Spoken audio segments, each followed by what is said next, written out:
नमस्कार बच्चों, नमस्कार। आज की इस वीडियो में आप सभी का स्वागत है। और आज का जो सेशन रहने वाला है ये रहने वाला है ह्यूमन हार्ट का, यानी कि दिल का दरिया बह ही गया। तो आज हमारा जो सेशन रहने वाला है वो दिल का रहने वाला है, यानी ह्यूमन हार्ट का। तो आज हम मानव हृदय की बात करने वाले हैं कि इसकी वर्किंग कंडीशन क्या रहती है, कैसा वर्क करता है, कैसे काम करता है। तो चलिए आज की ये वीडियो को शुरू कर लेते हैं। तो आज हम ह्यूमन हार्ट की वर्किंग को बताने वाले हैं कि कैसा वर्क करता है। तो आज का इस सेशन को शुरू कर लेते हैं। लेकिन एक बात और मैं आपको बताना चाहता हूं कि फिलहाल जो हम ह्यूमन के हार्ट की बात कर रहे हैं, ह्यूमन हार्ट एनाटॉमीज की, इससे पहले हमने रेस्पिरेटरी सिस्टम की बात करी थी। तो आज अगर आपने पिछले वाले सेशन नहीं देखे हैं तो उनको आप जरूर देखें। आज की जो क्लास रहने वाली है वो ह्यूमन हार्ट की है। इन फ्यूचर में हम आपके सामने यहाँ पर काफ़ी ऐसी एनाटॉमीज की वीडियोस लाने वाले हैं। और फिलहाल हमारा जो सेशन चल रहा है वो क्लास 10th का चल रहा है। ये क्लास 10th का 6th चैप्टर है और इसमें मैं हर एक जो टॉपिक है उस टॉपिक को डायग्राम के जरिए आपको स्पेशलाइज्ड बता रहा हूँ। तो चलिए आज की इस क्लास को शुरू कर लेते हैं। यहाँ पर हमारे पास है, ये क्या है बच्चों, ये है हमारे पास ह्यूमन हार्ट। यहाँ आपके सामने देखने को मिलता है मानव हृदय। तो मानव हृदय कैसे काम करता है इसके बारे में आज हम जानने वाले हैं। तो मानव हृदय के अंदर क्या पाया जाता है। वैसे हृदय जो हार्ट है वो कितने प्रकार के होते हैं। हार्ट के अंदर पाए जाते हैं चेंबर्स। ह्यूमन हार्ट के अंदर 4 चेंबर पाए जाते हैं, जिसके अंदर 2 आलिंद और 2 नीले होते हैं। यानी कि यहां पर आप देखें तो ये बायां आलिंद, ये बायां नीले, ये दायां आलिंद, ये दायां नीले। तो 2 आलिंद और 2 नीले होते हैं। मैं आपको बताऊं तो ह्यूमन हार्ट को यहां पर हम इस टाइप से बताते हैं। तो यहां पर ये वाला जो दायां आलिंद है वो आपको इस जगह पर देखने को मिलेगा, और इसके बाद में दायां नीले आपको नीचे की ओर देखने को मिलता है बच्चों। इस जगह पर दायां नीले देखने को मिलेगा। इस तरफ आपको मतलब इस तरफ बायां नीले देखने को मिलेगा, इस तरफ दायां नीले देखने को मिलेगा, इस तरफ दायां आलिंद देखने को मिलेगा। तो ये कुछ इस टाइप से, और ये बायां आलिंद। तो ये 4 भागों में डिवाइड किया गया है। वहीं अगर हम बात करें, ये तो ह्यूमन हार्ट की, लेकिन अगर हम बात करें मछली की, तो मछली के अंदर यहां पर 2 पाए जाते हैं, यानी 2 चेंबर पाए जाते हैं, एक आलिंद और एक होता है नीले। ऊपर वाला ये आलिंद है और नीचे वाला यहां नीले पाया जाता है। ये पाया जाता है मछली के अंदर। वहीं हम बात करें उभयचर के अंदर, यहाँ उभयचर जो जमीन पर रेंगने वाले कीड़े होते हैं, जो जमीन पर रेंगते हैं, उनके अंदर क्या पाया जाता है। उनके अंदर पाया जाता है बच्चों यहाँ पर 2 आलिंद पाए जाते हैं और एक नीले पाया जाता है। ये पाया जाता है उभयचर के अंदर। यहां पर हमने आज हमारा जो सेशन है वो तो ह्यूमन हार्ट का रहने वाला है, लेकिन अगर आप किसी कॉम्पिटिटिव एग्जाम की तैयारी कर रहे हैं तो उस स्थिति में ये आपके काफी ज्यादा काम का रहने वाला है। तो यहां पर जो आलिंद पाए जाते हैं वो अपर साइड में पाए जाते हैं, नीले निचली वाली साइड के अंदर पाए जाते हैं। तो यहां पर 2 आलिंद होते हैं और 2 नीले होते हैं, यानी इसको 2 अपर चेंबर एंड 2 लोअर चेंबर हमारे ह्यूमन हार्ट के अंदर पाए जाते हैं। ह्यूमन हार्ट की अगर हम बात करें तो ह्यूमन हार्ट कैसे काम करता है इसके बारे में अब हम आपको बताने वाले हैं। ह्यूमन हार्ट बच्चों काम करता कैसे है। आपने हमारा जो पिछला वाला रेस्पिरेटरी वाला सिस्टम है उसमें देखा होगा कि जो एल्वियली होती है, यहाँ फिर जो वायु कोष्ठक होते हैं उनके अंदर पाया जाता है क्या, ब्लड। उनके अंदर क्या पाया जाता है बच्चों, उनके अंदर पाया जाता है ब्लड। ब्लड क्या करता है, उसमें एक चक्र चलता है, क्रेब्स चक्र। क्रेब्स चक्र में क्या होता है कि जो हमारे फेफड़ों के जरिए जो ऑक्सीजन आती है वो ऑक्सीजन कहां पर जाती है, वो ऑक्सीजन चली जाती है हमारे एल्वियली के अंदर, यानी वायु कोष्ठक के अंदर। उसके अंदर पाया जाता है ब्लड, और वहां पर हीमोग्लोबिन की मदद से क्रेब्स चक्र चलता है, जिसमें क्या होता है, क्रेब्स चक्र में हमारा जो ब्लड है उसको क्लीन करने का काम किया जाता है, यानी ब्लड को साफ करने का काम किया जाता है। उसको ऑक्सीजन के साथ मदद से उसको क्लीन किया जाता है, और वहां से कार्बन डाइऑक्साइड को निकाला जाता है, और वो फिलहाल हमारी वापस रिटर्न होकर फेफड़ों के जरिए, मुंह के जरिए बाहर निकल जाती है। तो ये जो चक्र है इसे क्रेब्स चक्र बोलते हैं। ये जो हमने पिछले वाले सेशन में आपको इंफॉर्मेशन दी, तो जो एल्वियली होती है उसके अंदर ब्लड को क्लीन किया जाता है। तो यहां पर क्या होता है अब मैं आपको बताऊं, जो हमारा ब्लड है ब्लड वो आता कहां से? ब्लड आता है हमारे किस जगह से आता है? हमारे आता है लंग्स के जरिए से, क्योंकि वहीं पर ब्लड को क्लीन किया जाता है। तो लंग्स को क्या कहा जाता है? फुसफुस। फुसफुस सिराओं के माध्यम से यहां पर क्या आता है? हमारे इसके अंदर ब्लड की एंट्री होती है। फुसफुस सिराओं से ब्लड की एंट्री हो गई हमारे हृदय के अंदर, और यहां पर एक वाल्व पाया जाता है, वॉल्व, जिसे डाइकस्पिड वॉल्व कहा जाता है। यानी क्या कहा जाता है? डाइकस्पिड वॉल्व। यह क्या करता है? जैसे ही जब फुसफुस सिराओं से ब्लड हमारे शरीर के अंदर यानी हमारे हार्ट में एंट्री ले रहा है, ब्लड एक बार एंट्री लेता है, तो यह वापस क्या करता है? यहां पर नीले के नीचे, नीले क्या काम करता है? इसको पंप करने का काम करता है, ऊपर की ओर धकेलने का काम करता है। और जब ये जो वॉल्व यहां पर पाया जाता है, ये क्या करता है? जब नीचे से ब्लड को ऊपर की ओर पंप किया जाता है, तो वापस उसी जगह से वापस ना निकले, इसलिए इसको कवर करने का काम करता है। तो मैं आपको बताऊं, तो यहां पर ये कुछ वोल्व किस टाइप से कवर है, आप देखें इस टाइप से। अब जैसे ही नीचे से अगर ये पंप करेगा तो ये हो जाएगा पेक। क्या हो जाता है? पेक, यानी इस टाइप से हो गया पेक। अब पेक होने के बाद जो ब्लड है वो ऊपर की ओर नहीं जा सकता, इसलिए यहां पर ये तो होता है पेक। लेकिन क्या होता है? जो ब्लड एक बार फुसफुस सिराओं से यहां से जो ब्लड यहां पर आया, इसके बाद में ब्लड को किया जाता है यहां पर नीले के जरिए पंप, और फिर ब्लड जाता है हमारा किसके जरिए? यहां पर महाधमनी के जरिए। किसके जरिए जाता है बच्चों? महाधमनी के जरिए। ये महाधमनी है, तो यहां से हमारे ब्लड को भेजा जाता है किसमें? धमनियों में, यानी हमारी नसों के जरिए, और हमारे पूरे शरीर के अंदर यहां पर ब्लड जाता है। अब मैं आपको बताऊं, तो जब यहां से क्या किया जाता है, एक बार जब हमारा ब्लड इस जगह से, यानी हमारा यहां से ब्लड एक बार आकर हमारा इसके अंदर पहुंच चुका है, नील आलिंद में फर्स्ट बार ब्लड किस में आता है? फुसफुस सिराओं से, यानी कि फुसफुस सिराओं से ब्लड आता है हमारे किसके अंदर? पहले आता है बाएं आलिंद में, और बाएं आलिंद से फिर जाता है बाएं नीले के अंदर।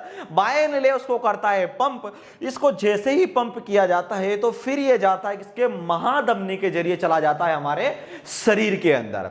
तो महाधमनी में भी यहां पर एक वोल्व पाया जाता है महाधमनी के अंदर, जिसे एरोकस्टिक वोल्व कहा जाता है। एरोकस्टिक वोल्व क्या करता है? जब भी ब्लड को पंप किया जाता है, ये ओपन हो जाता है, जैसे पंप किया ओपन हो गया, ब्लड यहां पर जो हमारी महाधमनी है इसकी मदद से हमारे शरीर के अंदर चला जाता है। लेकिन अगर रिटर्न भी हो तो वो वहां पर पेक हो जाता है, यानी पंप का अगर नहीं हो रहा है तो वो पेक हो जाता है, इसलिए ब्लड नीचे की ओर नहीं आता है। और जो ये वोल्व पाया जाता है, इस वोल्व को कहते हैं क्या? एरोकस्टिक वोल्व, जो आपको यहां पर देखने को मिलता है। तो यहां से हमारा ब्लड आया। अब बच्चों यहां से हमारा ब्लड आ गया किसके जरिए? फुसफुस सिराओं से, यानी कि हमारे लंग्स से जो ब्लड क्लीन होकर आया है वो जाता है फर्स्ट टाइम तो हमारे किसके अंदर? बाएं आलिंद में। बाएं आलिंद से जाता है, फिर यहां से ये जो यहां पर पाया जाता है डाइकस्पिड वॉल्व, इसकी मदद से जाता है नीचे की ओर, और यहां जाता है किसमें?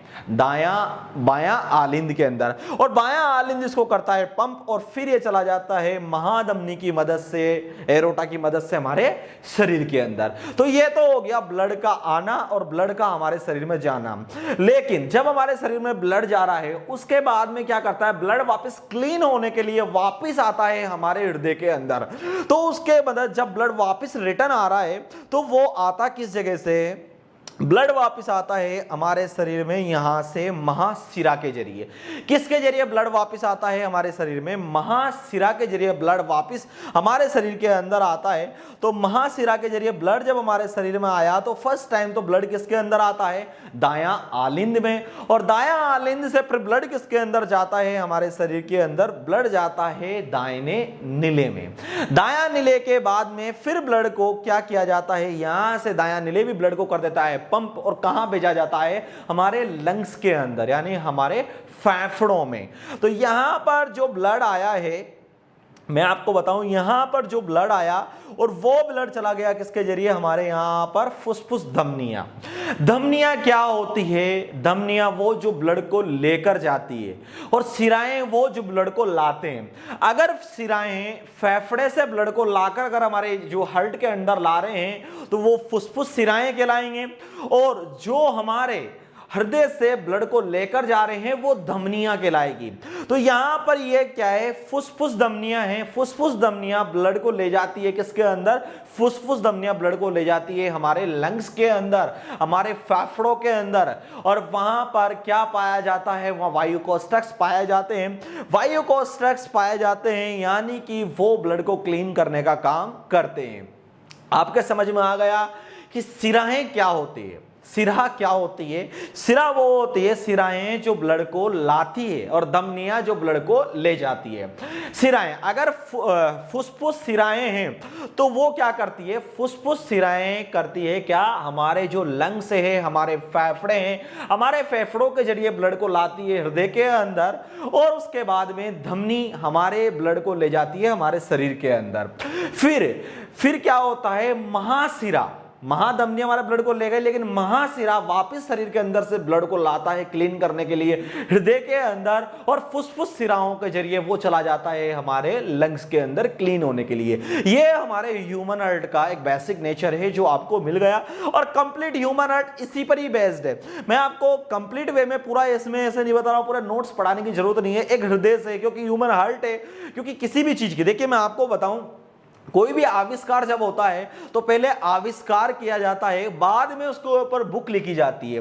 अगर किसी ने यह मोबाइल को बनाया है तो पहले मोबाइल बनकर रेडी हुआ है, बाद में इसके ऊपर एक नोट्स, एक बुक लिखी गई है, इसमें डिस्प्ले है, ये है, वो है, ऐसा लगा, वैसे लगा, पहले लगाया तो होगा किसी ने, उसी के बाद में वो हमारे शरीर का काम कर रहा है। तो वैसे ही जो हमारा हार्ट है, अगर आप हार्ट के एज अ डायग्राम को आप अच्छी तरह से समझ जाते हैं तो फिर आपको किसी भी तरह से इसके नोट्स पढ़ने की जरूरत नहीं है, क्योंकि नोट्स ज्यादा इंपॉर्टेंट नहीं है। अगर आप डायग्राम समझ जाएंगे तो वैसे ही आप उसके ऊपर लिख सकते हैं। ऐसे अगर आप क्लास 10th में पढ़ रहे हैं तो आप ऐसे लिख सकते हैं कि सबसे पहले हमारे हृदय के 4 चेंबर होते हैं, जिसमें 2 आलिंद होते हैं और 2 नीले होते हैं। 2 आलिंद जो कि आलिंद अपर साइड में होते हैं जिसे अपर चेंबर कहा जाता है, और नीले निचली साइड में होते हैं जिसे लोअर चेंबर कहा जाता है। आलिंद में दायां आलिंद, बायां आलिंद, दायां आलिंद एंड बायां आलिंद, दायां नीले, बायां नीले, 4 भाग पाए जाते हैं। इसके बाद में सिराएं, जो हमारे सिराएं वह होती है जो हमारे शरीर के अंदर ब्लड को लाने का काम करती है, और धमनियां हमारे शरीर से ब्लड को ले जाने का काम करती है, यानी शरीर में ले जाने का काम करती है। महाधमनी जो हमारे पूरे शरीर में ब्लड को ले जाती है, महासिरा जो हमारे पूरे शरीर से ब्लड लाता है। समझ गए आप, महाधमनी हमारे हृदय से पूरे शरीर के अंदर ब्लड को पहुंचाने का काम करती है, और महासिरा, महा जो सिरा है वो पूरे शरीर से ब्लड को लाकर हमारे हृदय के अंदर पहुंचाने का काम करता है। इसके बाद में क्या होता है, इसके बाद में हमारा जो फुसफुस, यहां पर क्या है, फुसफुस धमनी है। फुसफुस धमनी हृदय से ब्लड को ले जाती है, किसके जरिए, फुसफुस धमनी ले जाने का काम करती है। तो कहां ले जा रही है धमनी, वो ले जा रही है हमारे फुसफुस के अंदर, यानी कि हमारे यहां पर किसमें, लंग्स के अंदर, हमारे फेफड़ों के अंदर ले जा रही है, और वहां पर पाई जाती है एल्वियलिस। वो क्या करती है, हमारे ब्लड को क्लीन करने का काम करती है। क्लीन कैसे करती है, हीमोग्लोबिन की मदद से। उसके अंदर एक क्रेब्स चक्र चलता है। तो क्रेब्स चक्र क्या करता है, जब भी हम ऑक्सीजन को लेते हैं, ऑक्सीजन हमारे शरीर के अंदर जाती है। बाकी अगर आपको ऑक्सीजन का कंप्लीट वे समझना है तो आप हमारी रेस्पिरेटरी सिस्टम की वीडियो को पढ़ सकते हैं, यानी देख सकते हैं। जब हम ऑक्सीजन ले रहे हैं, ऑक्सीजन कहां जा रही है बच्चों, ऑक्सीजन जा रही है हमारे शरीर के अंदर फेफड़ों में, लंग्स में। लंग्स में क्या पाए जाते हैं, एल्वियलिस पाई जाती है, जिनके अंदर होता है ब्लड। ये ब्लड क्या करता है, ब्लड करता है हीमोग्लोबिन का काम। यहां पर एक क्रेब्स चक्र चलता है जिसमें ऑक्सीजन की मदद से हमारे ब्लड को किया जाता है क्लीन, और वहां से कार्बन डाइऑक्साइड को वापस निकाल दिया जाता है। ब्लड एक बार क्लीन हो जाता है तो ब्लड क्लीन होने के बाद क्या करता है, वो फिर आता है हमारे शरीर में, किसके जरिए, फुसफुस सिराओं के जरिए हमारे हृदय के अंदर, और हृदय के अंदर यहां पर इसको वापस शरीर के अंदर, ये क्या करता है, एक चैम्बर है, मतलब ये एक एज अ मशीन है। क्योंकि जो कोई भी हमारे, जैसे आप कार के अंदर देखें, आप कहीं भी देखें, वहां एक मशीन पाई जाती है, एक जो कि काम करती है क्या, सप्लाई करने का। तो ये सप्लाइंग की मशीन है। यहाँ पर ये सप्लाई क्या करती है, हमारे ब्लड को हमारे शरीर में सप्लाई करने का काम करती है। वहां पर कोई ब्लड आ रहा है तो वो इसी के जो वेस्टेज यानी खराब ब्लड है, जो अनक्लीन ब्लड है, वो भी इसी के अंदर आएगा, क्लीन होने के अंदर चला जाएगा हमारे फेफड़ों में, और क्लीन ब्लड भी इसके अंदर आएगा जो चला यहाँ से ट्रांसप्लांट किया जाएगा हमारे शरीर के अंदर। तो ये है दोस्तों हमारा यहाँ पर मानव हृदय का। आज हमने इसको कंप्लीट वे में आपको बता दिया है। आई होप अगर आपको किसी भी तरह के डाउट है तो आप नीचे कमेंट बॉक्स में कमेंट करके जरूर बताएं। मैं आपको बताऊं यहां पर क्या पाया जाता है, यहाँ साइनोएस्ट्रियम पाया जाता है। साइनोएट्रियम क्या करता है, साइनोएट्रियम क्या करता है, हमारे जो हृदय है इसको करंट देने का काम करता है। साइनोएट्रियम हमारे हृदय को करंट देने का काम करता है, जिससे हमारा हृदय धक धक धक धक काम करता रहता है ऐसा मशीन के रूप में, तो वो पाया जाता है। इसी के साथ दोस्तों फर्स्ट टाइम अगर इसकी ट्रांसप्लांट की बात करें कि जो हार्ट है इसका फर्स्ट जो ट्रांसप्लांट है वो किसने किया था, तो एक डॉक्टर थे, डॉक्टर क्रिश्चियन बर्नार्ड, जिसने फर्स्ट हार्ट ट्रांसप्लांट किया था। एक इंफॉर्मेशन आपको होनी चाहिए। इस हार्ट का वेट कितना होता है, अप्रोक्सीमेटली वेट हम 300 ग्राम बताते हैं, 300 ग्राम्स, बट इसका जो वेट होता है वो होता है बच्चों यहां पर 233 से लेकर 383 ग्राम तक का, यानी 233 से 383 ग्राम के मध्य का ये वेट होता है। लेकिन अप्रोक्सीमेटली हम इसको कितना बताते हैं, 300 ग्राम से यहां पर हम प्रेजेंट करते हैं। और ये ह्यूमन हार्ट एक बार में कितनी बार धड़कता है, भाई हार्ट है, धड़कता कितनी बार है, एक बार के अंदर। तो ह्यूमन हार्ट एक बार में धड़कता है बच्चों कितनी बार, आपको तो मालूम होगा 72 टाइम। कितनी बार धड़कता है बच्चों, 72 टाइम्स। तो एक मिनट में 72 टाइम्स हमारा हृदय यहां धड़कता है। और एक बार में ब्लड कितना ले जाता है, भाई एक बार जैसे इसने धक धक धक ब्लड कितना ले जा रहा है, उस समय जो ये ब्लड लेकर जाता है ये लेकर जाता है 70 ml, यानी 70 ml ब्लड एक बार के धड़कन के अंदर ले जाता है। और एक मिनट में कितनी बार धड़कता है, एक मिनट में धड़कता है 72 बार। तो यानी कि हमारा जो शरीर के अंदर ब्लड है उसको एक मिनट के अंदर कितना ml ब्लड ले जाएगा, तो एक मिनट के अंदर ये हार्ट ले जाता है हमारा 5 लीटर, यानी कि 5 लीटर ब्लड, जो कि कहते हैं कि नॉर्मल शरीर के अंदर कितना लीटर ब्लड पाया जाता है, 5 लीटर ब्लड। 5 लीटर ब्लड आपको ले जाता है एक मिनट के अंदर में, ये पूरा क्लीन कर देता है। यानी एक मिनट में हमारे शरीर के अंदर जितना भी ब्लड है वो सारे ब्लड को ये कर देता है क्लीन। तो आई होप आज का ये सेशन आपको पसंद आया हो, अच्छा लगा हो, तो प्लीज वीडियो को लाइक एंड शेयर जरूर करें, चैनल को सब्सक्राइब जरूर करें। किसी भी तरह के अगर आपके डाउट्स हैं तो आप नीचे कमेंट बॉक्स में कमेंट करके जरूर बताएं। और अगर आपको इंफॉर्मेटिव लगी हो ये वीडियो, पसंद आई हो वीडियो, तो प्लीज वीडियो को लाइक एंड शेयर जरूर करें। अगर आपको ये समझ में नहीं आ रहा, अगर आप नीचे कमेंट बॉक्स में कमेंट करके बताते हैं तो इसको हम एज ए रिवाइज के तौर पर भी एक डेडिकेटेड वीडियोस बनाकर कंप्लीट वे में एक बार और आपको समझा देंगे, ताकि आपको अच्छी तरह से ये ह्यूमन हार्ट समझ में आ जाए। तो बच्चों आपको वीडियो कैसी लगी, अच्छी लगी हो, पसंद आए हो, तो प्लीज वीडियो को लाइक एंड शेयर जरूर करें। और अगर आप ये नोट्स बाय करना चाहते हैं, नोट्स डाउनलोड करना चाहते हैं, तो डिस्क्रिप्शन के अंदर लिंक दी हुई है, डिस्क्रिप्शन के लिंक को फॉलो करके नोट्स को आप डाउनलोड कर सकते हैं। तो वीडियो को लाइक एंड शेयर जरूर करें, चैनल को सब्सक्राइब जरूर करें।